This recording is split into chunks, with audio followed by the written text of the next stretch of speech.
y'all, Ahubah here. How is everybody doing? How's everybody? That's a word I always say, but how's everybody doing? Hope all is well. Coming to you with a special video today. I know you see all this stuff on the table, and I'm going to tell you all about what we're going to do today, okay? But like I said, I hope everybody is doing okay, and I hope you had a great weekend. So let's get into what I'm going to talk about. Okay, years ago, you guys know who've been following me for a while know I used to do these little videos about kitchen stuff. It was called Appliances, Utensils, and Gadgets. Okay.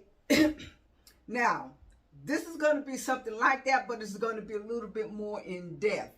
We're going to talk about utensils and gadgets we use when we bake, okay? Because everybody who knows me knows I like to bake. I like to bake bread, I bake cookies, biscuits, cupcakes, you name it, I bake it, okay? So, what I want to do is go over a lot of this stuff with some of the sisters. I know a lot of you already know this.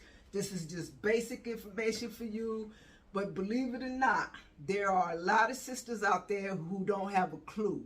Know nothing about baking. They don't. They don't have a clue. So I'm going to go over everything that I use when I bake, okay? And so I'm going to tell you what everything up here is. Okay, now, the first thing we're going to have is an apron, okay? You're going to use an apron whether you're baking or cooking. And I'm going to tell you why. If you've been outside shopping all day and or you just been out and about bumping into people, then you come in cooking, you don't know what you got on your clothes, okay? So you won't put on the apron for that. That's just like coming in the house with shoes on. Everybody knows when you come to my house, you take your shoes off at the door. Or if it's snowing out, you take them in as you come in at the front entrance of the door. No shoes, same thing. You've been walking outside, tracking in who knows what, and then you bring it in, you track it in the house. And especially I tell young sisters who have young babies who are crawling.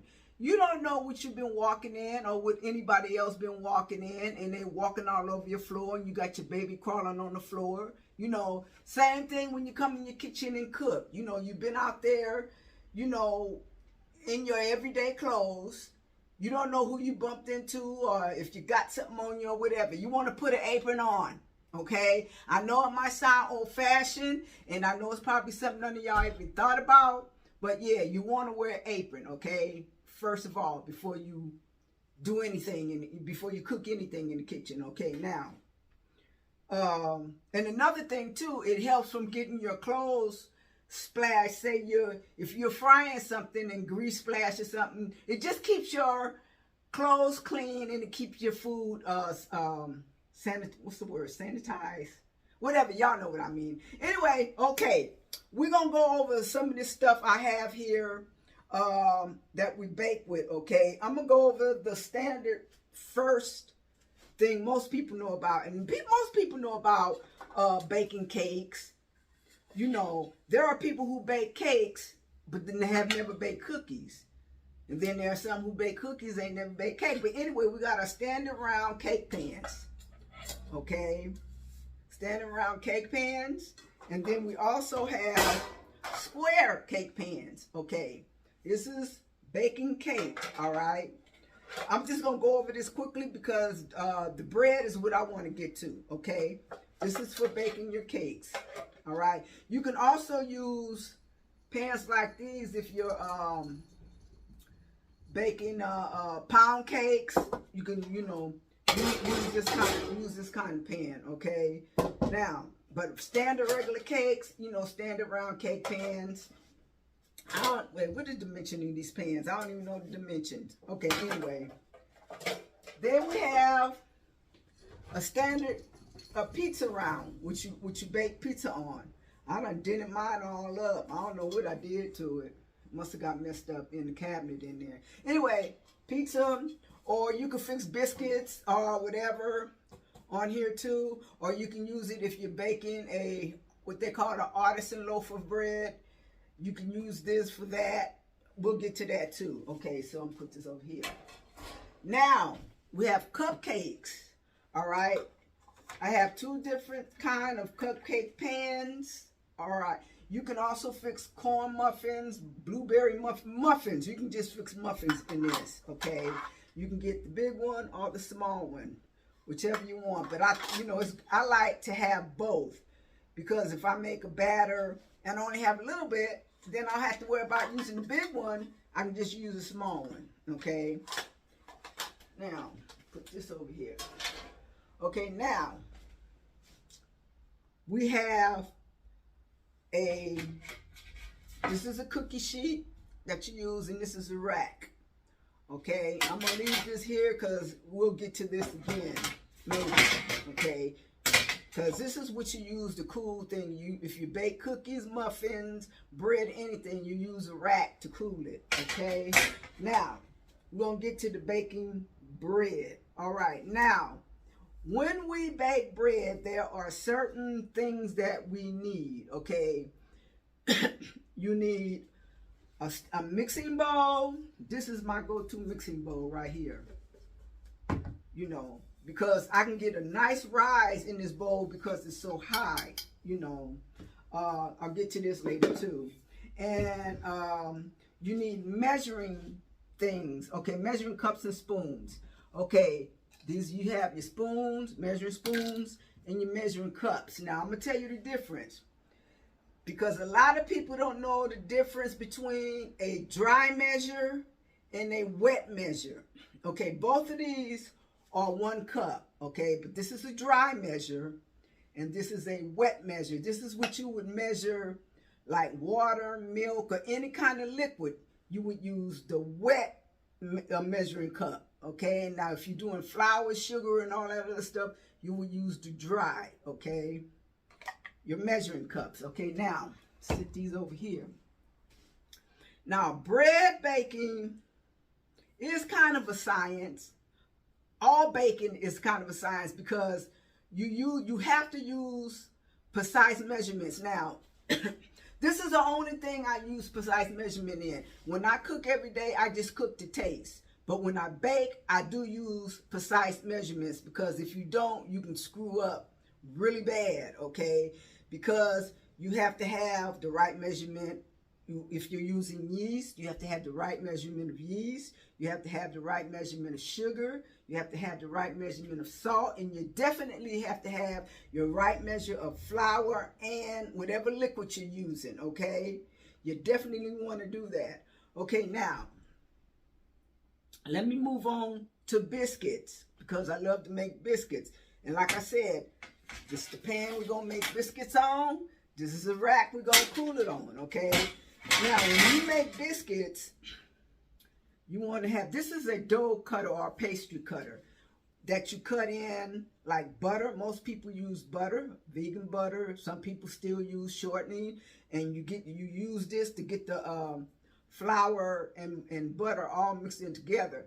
Nowadays, people take shortcuts, and we use food processors, because it do work the same way. But when you just in the mood and you just want to, do it by hand, you can, And I believe everybody should learn how to do things manually, okay? Because one day we ain't gonna have no electricity to be plugging in nothing. So learn how to do it manually. All right, this is your pastry cutter, to mix flour and butter and fats and all that kind of stuff. Now, also to cut for biscuits, you have different kind of, cutters. You have different sizes. These are cutters, okay, biscuit cutters. These little round things. You can get these. I think these came off of Amazon. I'm not sure. Yeah, they did. Okay.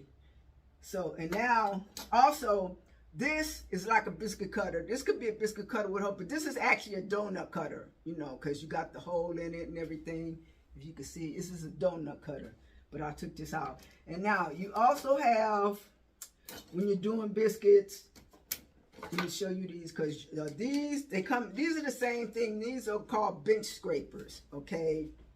But mainly you use these when you're baking bread, but you can use them when you're folding dough, when you're making biscuits. And they come, you know, there's a metal one, then you have your plastic ones in, you know, different shapes, okay? Now, also for dough, this is called a Danish dough hook, okay? This will work almost as good as a mixer, a stand mixer, because a lot of people mix their dough in stand mixers. But you can use this Danish dough hook. You know, you use it and you whip up your dough. You can either use this side, or you can use this side right here, because using the handle will mix your dough just as good as this end, okay? A lot of people don't know that, but you can. All right, now, when you're making biscuits, okay, I forgot, did I show y'all these? Measuring spoons. You need to have measuring spoons too, along with your measuring cups, because like I said, whenever you bake, you have to measure everything according to the recipe. Okay, now, making biscuits, you also want to have, if you don't have a rolling pin, you can use a bottle, you know, or a jar to roll out your dough to be able to, you know, cut your biscuits out. You want to have a rolling pin, okay? Now, leave this here because I'm still going to use that when I get to the bread. That's everything you use when you basically making biscuits. And again, like I said, you have your pan right here and your rack to cool them, okay? Now, we're going to talk about the main topic, baking bread. This is one of my favorite. I love baking bread, and I know a lot of y'all that watch me know this, okay? Now, take this out. I'm going to show you this, but basically, this is the last thing you would use. I'm going to wait till I get to that. But the first thing, like I said, you need a good mixing bowl to mix your dough. Okay, because this, like I said, this is my go-to bowl, because my bread can also do its first rise in here, and it rises beautifully in here. So after you knead your dough, you oil your bowl, you take it out, oil your bowl, and put it back in here and let it rise. Okay, now pans for baking bread. Okay, you see here I have 3 different sizes. Okay, this size right here, and I keep 2 of each, basically is for baking what's called quick breads. That's like banana bread, carrot cake, you know, a small carrot cake, you know, what's another one? Quick bread. Banana nut, I think I said that, yeah. Banana bread, pumpkin bread, sweet potato bread, all the breads that don't call for yeast. But you can bake small loaves, yeast breads in these too, small ones. Okay, then we have the next size. This is like a standard loaf that, this is a 9 by 5, I think they call it. Yeah, but that's just standard loaf.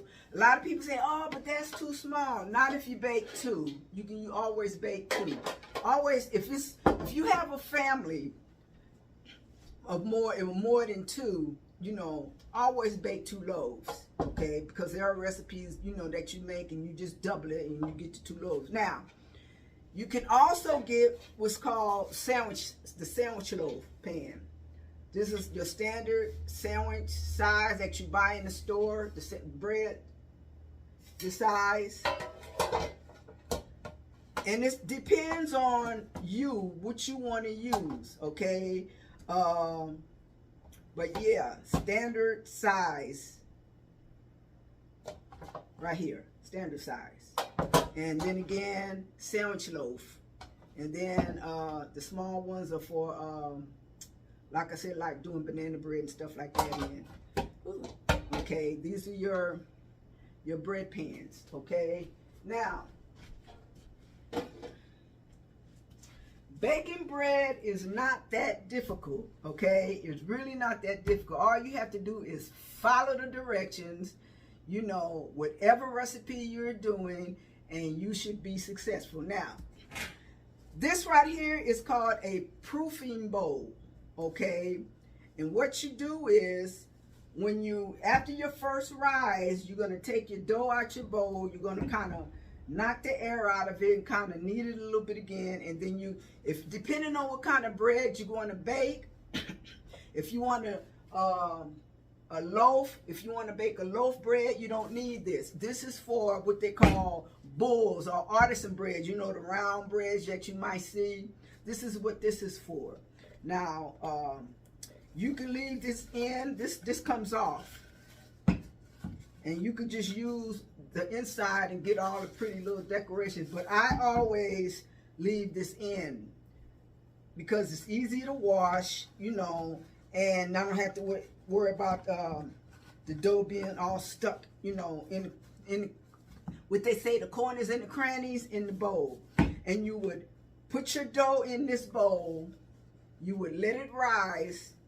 You would take it out, and then again, like I said, you can use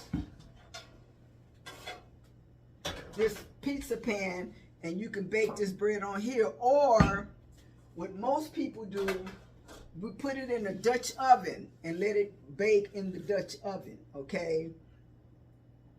I'm forgetting something. But anyway, the dough hook you would also use for this. Now, right here, this is called a bread lamb. Now, I know you guys, let me take it off. Let me bring it to you. It's a razor on here. See? What this does is, you might go on and see bread that has all these pretty decorations on the top of it, the round ones, like I was talking about, the bull was what it's called, and it has fancy decorations. This is what they use to put them decorations on there. Okay? It's called a bread lamb. Now, there's something else I wanted to say. Put that in here. All the pans. There's something else. I'm forgetting something, but I don't know what it is right now. I know I am. Oh, let me show you this. Okay, this is not baking, but it's close to it. These are candy molds. Candy molds to make like Reese's peanut butter cups, not Reese's, but peanut butter cups, you know, and other kind of, you know, candies. Yeah, you can make the small ones too. So, is that? Let me see. I'm forgetting something that I wanted to tell y'all, but I can't think of what it was that I wanted to say. Oh, the mat. Let me tell you about the mat. Let me pull it up so you can see it. This is a baking mat. Oh, I know what I wanted to show you. But this is the mat. You can put this down, depending on how big a circle of something that you want to make. You can use this, and you can measure stuff on here too. I know what I wanted to show y'all. When you're baking,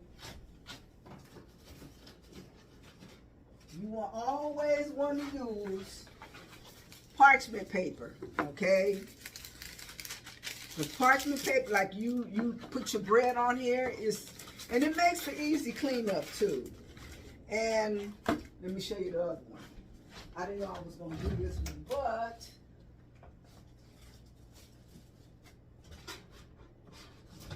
uh-oh, what are they at? Wait a minute, y'all.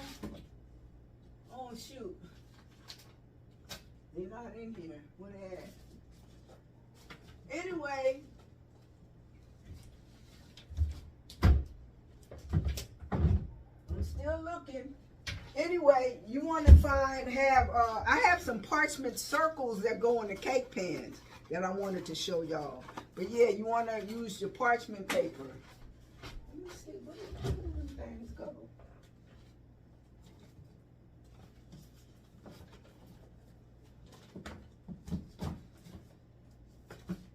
I don't know where they went.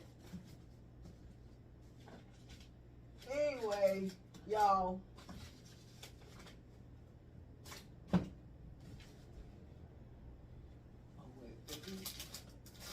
my rice paper. Anyway, y'all know what I mean. You always want to use parchment paper when you bake stuff, because that it also helps with cleanup too. So always remember, like I said, the first thing you're gonna do is you're gonna put on the apron.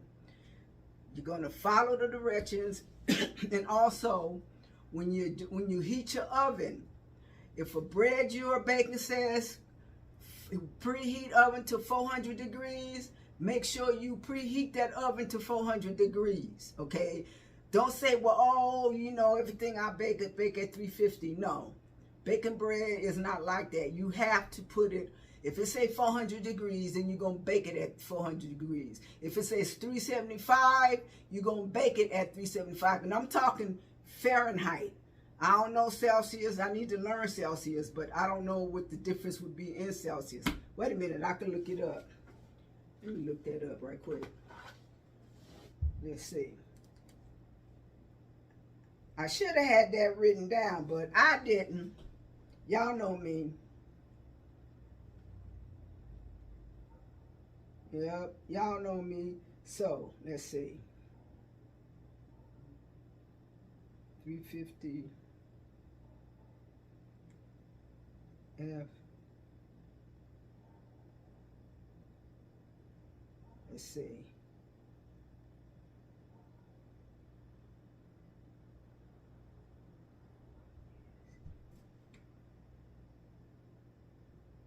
How much Celsius?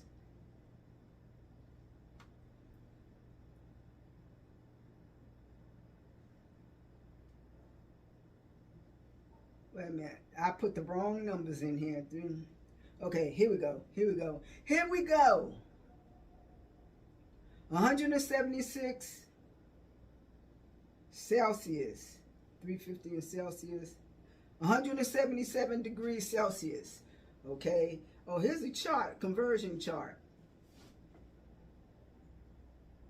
All right. 375 would be 190 Celsius. 400 would be 200 degrees Celsius. Okay. So I just throw that out there because usually bed breaking is anywhere from 375 to 425, depending on what kind of bread you're baking. Okay, now I showed you all the little things that I use. This is in my kitchen. When it comes to baking different things, you know, like your different pans, your different utensils and gadgets that you use. You know, I'm a kitchen gadget person anyhow. You know, I got all kind of gadgets around here because I just love kitchen gadgets, and I do use the majority of them. There are some that I don't, that I haven't yet, but I'm going to. But the majority of them I use. Okay, so baking bread and baking, just baking period. You know, if you don't bake, then learn how to bake. You know, learn how to bake. Learn how to do a whole lot of stuff on your own, because y'all, the way things are getting, if something don't change, you're going to have to know how to do all this stuff, you know. And it's better for you and your family anyway, because you know what's in it. You know, I can eat bread. I know some people don't eat bread, but I eat bread and I know what's in my bread, you know. So because I fix it, the only thing that's in it, if I'm making a yeast bread, is flour, water, yeast, salt. That's it.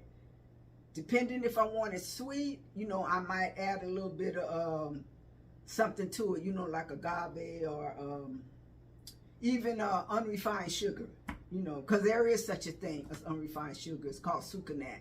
It's just dried cane juice. It's just dried. It's not, like I said, it's not refined. Oh, I'm just stumbling all over myself. Anyway, y'all, baking. Okay, now, if this is the first time you ever watched any of my videos, I'm going to ask you to subscribe, give it a thumbs up, share, leave a comment. If you have any questions about baking, and if I can answer them, I'll answer them. If not, I'll get the answer to you, okay? So, like, share, subscribe, and leave a comment. Yes, leave a comment. So, Let me see. Is there anything else I want to tell y'all about baking? I don't think so. But if I do, I'll come back with a part 2. Well, anyway, you guys, with that, I'm going to say